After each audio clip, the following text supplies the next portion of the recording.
شهر بدوله غنوله أهلا رمضان رمضان كان أهلا رمضان قولوا معانا أهلا رمضان كان أهلا قولوا معانا رمضان كان.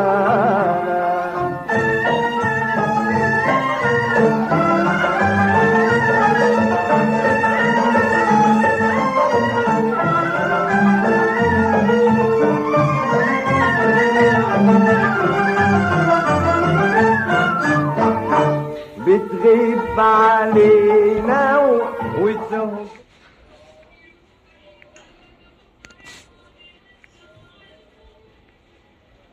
السلام عليكم ورحمة الله وبركاته.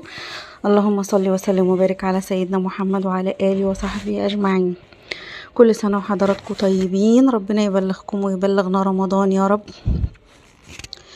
النهاردة ان شاء الله هعمل معاكم صلصة الطماطم بطريقة سهلة وبسيطة وحلوة جدا. هي طريقة مختلفة شوية بس ان شاء الله بإذن الله تعجبكم. انا عندي كده حوالي 10 كيلو من الطماطم. ابتديت ان انا اقشرهم كويس بالسكينة، وبعد كده ما حطيتش عليهم ولا مية ولا اي حاجة خالص، وحطيتهم على النار. حطيت معلقة سكر وحطيت كمان معلقة من الملح بس كده، وسبتهم على النار يستووا كويس. وبعدين بقى بشيل المية اللي طلعت من الطماطم دي، لاني في الاخر هستعملها ان انا اضرب بيها الطماطم في الخلاط. تمام كده، سبتها تستوي كويس قوي. هي معلش الطريقة متعبة شوية بس جميلة جدا وحلوة. الصلصة دي حلوة جدا، هي بتبقى شبيهة بالظبط لبتاعة المحلات. لو انت عايزة تضيفي عليها بنجر، عايزة تضيفي عليها علبة صلصة، براحتك خالص. تمام، بس انا بعملها كده. جبت عندي الكمية كلها وابتديت ان انا اضربها في الخلاط كده واحدة واحدة، وانزل عليها المية اللي انا شلتها في الاول.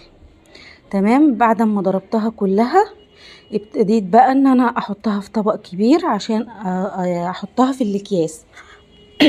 عفوا، هي والله لونها احمر، مش عارفة هي ليه هنا مصفرة كده، بس هي لونها احمر وجميل جدا. بصي الطريقة دي حلوة في ايه، ان انتي ما بتهدريش قشر كتير لما بتيجي تصفيها لو سبتيها بالقشر بتاعها، لكن لما بتقشريها من البداية بتبقى حلوة قوي وجميلة وما بتاخدش وقت اصلا على النار. خلاص كده، فما شاء الله حلوة وجميلة جدا.